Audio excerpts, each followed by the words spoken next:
പറക്കുന്ന കൊട്ടാരം. Qatar American president Donald ട്രംപിന് സമ്മാനിച്ച ബോയിങ് 747 സ്വീകരിക്കാൻ US തീരുമാനിച്ചു. സമ്മാനം സ്വീകരിച്ചതിനെക്കുറിച്ച് വിമർശനങ്ങൾ ശക്തമാണ്. കഴിഞ്ഞ ദിവസം ഈ സമ്മാനത്തെക്കുറിച്ച് ചോദിച്ച മാധ്യമ പ്രവർത്തകനോട് കടക്കുപുറത്തെന്നായിരുന്നു ട്രംപിന്റെ കൽപ്പന.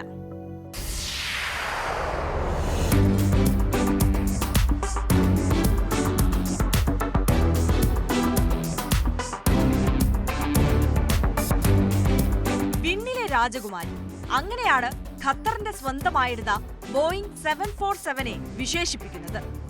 മാസ്റ്റർ ബെഡ്റൂം, ഗസ്റ്റ് സ്യൂട്ട്, 2 ബാത്റൂമുകൾ, 5 ലോഞ്ചുകൾ, പ്രൈവറ്റ് ഓഫീസ്, 5 കിച്ചണുകൾ തുടങ്ങി ലോകത്ത് ഒരു ഫ്ലൈറ്റിൽ കിട്ടാവുന്ന എല്ലാ ആഡംബര സൗകര്യങ്ങളും നല്ല വേഗതയുമുള്ള ഒരു അത്യുഗ്രൻ സമ്മാനമാണ് ഖത്തർ ട്രംപിന് കൊടുത്തത്. ഇങ്ങനെയൊരു സമ്മാനം കിട്ടിയാൽ വിഡ്ഢികൾ മാത്രമേ വേണ്ടെന്ന് വെക്കൂ എന്നാണ് ട്രംപ് പറഞ്ഞത്. വിദേശത്ത് നിന്ന് ഇത്ര വില കൂടിയ സമ്മാനം സ്വീകരിക്കുന്നത് കൈക്കൂലിക്ക് സമാനമാണെന്ന ആരോപണവുമായി ഡെമോക്രാറ്റിക് പാർട്ടി വന്നതോടെ US-ൽ ഇത് പുതിയ വിവാദമായി. പക്ഷേ ട്രംപ് അതിനൊന്നും ചെവി കൊടുക്കുന്നില്ല. 35 വർഷം പഴക്കമുള്ള 2 എയർഫോഴ്സ് 1 വിമാനങ്ങളാണ് ട്രംപ് ഇപ്പോൾ ഉപയോഗിച്ചിരുന്നത്. അപ്പോഴാണ് 13 വർഷം മാത്രം പഴക്കമുള്ള ജെറ്റ് ഖത്തർ സമ്മാനമായി നൽകുന്നത്. പുതിയൊരു ബോയിങ് 747 വിമാനത്തിന് ഏകദേശം $40 കോടി, അതായത് 3396 കോടി രൂപയാണ് വില വരുന്നത്. പുത്തൻ വിമാനം ലഭിക്കാനുള്ള കാലതാമസം ഉൾപ്പെടെ ചൂണ്ടിക്കാട്ടിയാണ് ട്രംപ് ഖത്തറിന്റെ സമ്മാനം സ്വീകരിച്ചത്. വിമാനം സൗജന്യ സമ്മാനമായി ലഭിക്കുമ്പോൾ ജനങ്ങളുടെ കോടിക്കണക്കിന് രൂപ ലാഭിക്കാൻ സാധിക്കുമെന്നും ഇതുവഴി അമേരിക്കയെ വീണ്ടും മികച്ചതാക്കാൻ സാധിക്കുമെന്നുകൂടി ട്രംപ് പറഞ്ഞു.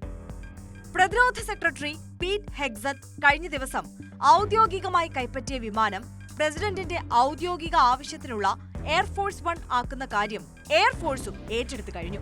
$100 കോടി എങ്കിലും പ്രസിഡന്റിന്റെ എയർഫോഴ്സ് 1 വിമാനമാക്കാൻ വേണ്ടി ഇനി ചെലവിടേണ്ടി വരും. ആകാശത്ത് ഒരു വൈറ്റ് ഹൗസ് തന്നെയാകും വിമാനം. പറക്കലിനിടെ തന്നെ ഇന്ധനം നിറയ്ക്കാൻ സാധിക്കും. ന്യൂക്ലിയർ സ്ഫോടനത്തിന്റെ വൈദ്യുത കാന്തികളെ തടുക്കാൻ പോലും ശേഷിയുള്ള ഇലക്ട്രോണിക് ഡിസൈനാണ് ബോയിങ്ങിന്. പ്രസിഡന്റിന് പ്രത്യേക ബെഡ്റൂമും ഓഫീസ് റൂമും കോൺഫറൻസ് ഹാളും പ്രസ് കോൺഫറൻസിന് പ്രത്യേക ഹാളും തുടങ്ങി പ്രത്യേക ഡൈനിങ് ഏരിയ മുതൽ ജിം വരെയുണ്ട്. ക്രൂ അംഗങ്ങൾ ഉൾപ്പെടെ 103 പേർക്ക് സഞ്ചരിക്കാം. നിലവിലുള്ള പ്രസിഡന്റിന്റെ ബോയിങ് 747-200B താരതമ്യം ചെയ്യുമ്പോൾ പുതിയ ജെറ്റിന് നീളവും കൂടുതലാണ്. 250 അടി 2 ഇഞ്ച് നീളം വരും. പഴയ ബോയിങ്ങിന് 230 അടി നീളമേ ഉള്ളൂ. ശബ്ദത്തിന്റെ 85.5% വേഗത ഈ ജെറ്റിനുണ്ടാകും എന്നതാണ് വലിയ സവിശേഷത. 7730 നോട്ടിക്കൽ മൈൽസ് റേഞ്ചിൽ സഞ്ചരിക്കാനും കഴിയും. ഫ്ലോറിഡയിലെ വിമാനത്താവളത്തിൽ ഫെബ്രുവരിയിലാണ് ട്രംപ് ആദ്യമായി ഖത്തറിന്റെ ഈ വിമാനം കണ്ടത്. ഔദ്യോഗിക വിമാനമാക്കാനായി ഇത് കിട്ടിയാൽ കൊള്ളാമെന്ന് US ഭരണകൂടം ഖത്തറിനോട് അങ്ങോട്ട് ആവശ്യപ്പെടുകയായിരുന്നുവെന്നാണ് CNN റിപ്പോർട്ട് ചെയ്തത്. എന്നാൽ പിന്നെ സമ്മാനമായി ഇരിക്കട്ടെ എന്ന് ഖത്തറും പറഞ്ഞുവത്രേ. വിമാനം ഇപ്പോൾ ടെക്സാസിലെ സാൻ അന്റോണിയോയിലാണ് ഉള്ളത്. ട്വിൻ ടവർ ആക്രമിക്കപ്പെട്ടപ്പോൾ അരനാഴിക വൈകാതെ US പ്രസിഡന്റ് പറന്നു എയർഫോഴ്സ് 1 വിമാനത്തിൽ. കാരണം ഇത്രയും സുരക്ഷിതത്വം മറ്റൊരിടത്തുമില്ല. പിന്നെ ആ വിമാനത്തിലിരുന്നാണ് അന്ന് മുഴുവൻ കാര്യങ്ങളും നിയന്ത്രിച്ചത്. ഖത്തറിന്റെ സമ്മാന വിമാനം പ്രതിസന്ധികളെ അതിജീവിച്ച് എയർഫോഴ്സ് 1 ആയി മാറുമോ?